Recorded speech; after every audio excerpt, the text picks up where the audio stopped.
The year is 117 AD, in the cold, damp lands of Britannia. My name is Marcus, and I've been a legionary for 10 years. 15 more to go. The trumpet blast shatters the pre-dawn silence at 4:30 a.m. It's freezing.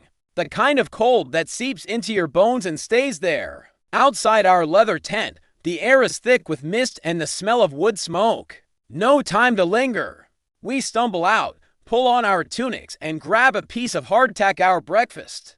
It's more like chewing on a rock, but it fills the belly. First up, the morning drill.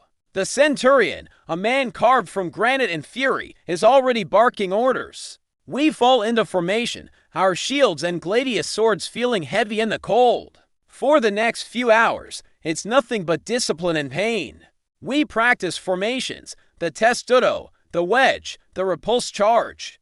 Over and over. Every movement must be perfect, synchronized. A single mistake in battle means death not just for you, but for the man next to you. After the formations, it's weapons practice. We hack at wooden posts, our arms burning, sweat mixing with the morning dew on our skin.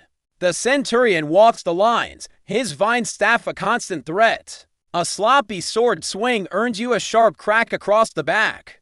He's not being cruel, he's keeping us alive. After the drill, there's the labor. Today, we're extending the fort's walls. That means quarrying stone, hauling it for miles, and then setting it in place under the unforgiving eyes of the engineers. My back screams in protest. Every muscle aches. We are not just soldiers, we are builders, engineers, and laborers. The Roman army marches on its feet and builds with its hands.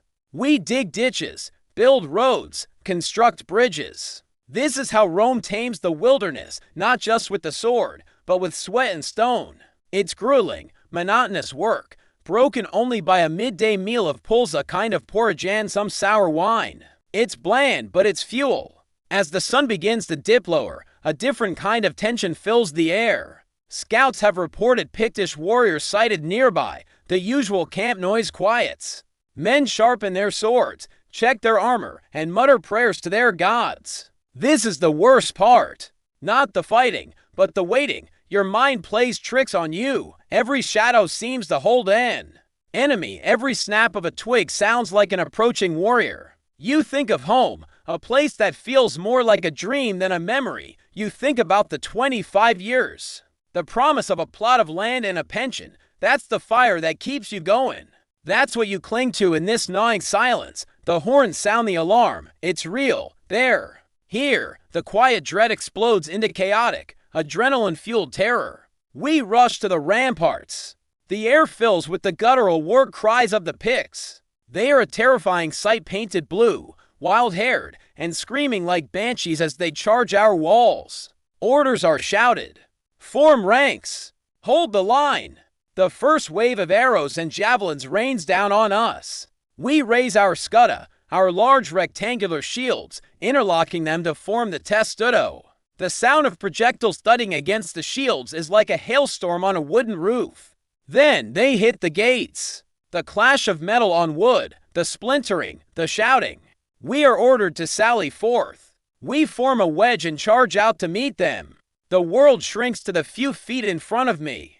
There's no strategy anymore, just instinct. Swing, block, stab. A painted face screams at me, axe raised high. I parry with my shield, the impact jarring my arm, and thrust my gladius forward. He falls. There's no time for thought, no time for horror. Another one takes his place. The man next to me, Gaius, goes down with a spear in his throat. I step over his body, my heart pounding in my ears, the smell of blood and sweat thick in my nostrils. It's a whirlwind of violence. A meat grinder where your training is the only thing separating you from the pile of bodies. Growing at your feet, slowly, the tide turns. Our discipline, our superior armor and training begins to tell. The wild charge of the Picts breaks against our iron wall. They falter, then they run, melting back into the forest. The silence that follows is deafening, broken only by the groans of the wounded. We stand, panting, leaning on our shields, covered in mud and blood, some of it ours, most of it not. The immediate danger is gone, but the image of the fighting is burned into my mind. Now comes the aftermath. We tend to the wounded and count our dead. We lost a dozen men. Friends. Brothers. There's a grim task that follows victory, looting the dead. It feels ghoulish, but it's part of our pay. I find a finely crafted bronze torque on the neck of a fallen chieftain. It's heavy. This piece of metal represents more than just a few extra coins. It's a tangible proof of survival. A small, cold comfort. We gather the enemy bodies and burn them. The smell is sickening, a final, grim reminder of the day's butchery. Back in the barracks, there's no celebration, just a heavy, shared exhaustion. We clean our gear. The repetitive motion a strange comfort. We eat our evening meal in near silence. Each man lost in his own thoughts. We remember the faces of the fallen. We think about how close we came. Some men drink heavily, trying to wash away the memories. Others sit quietly, their eyes distant and haunted. I clutch the bronze torque in my hand, its coolness a stark contrast to the fire that still burns in my gut. But the day isn't over. My turn for the night watch. I stand on the wall, staring out into the oppressive darkness of the forest. Every rustle of leaves, every hoot of an owl sends a jolt through my system. The cold has returned, more bitter than before. Up here, alone with my thoughts, the terror I couldn't afford to feel during the battle creeps back in.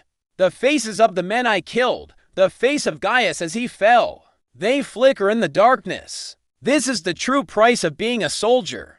It's not just the risk of death, but the burden of survival. I look up at the stars, so far away and indifferent. 15 more years. I repeat it like a mantra. 15 more years, and then I can have a life. A farm, a family, peace. For now, there is only the cold, the darkness, and the watch. This is my life, the life of a Roman soldier. Thank you for watching. If you want to see more stories from history, don't forget to like and subscribe.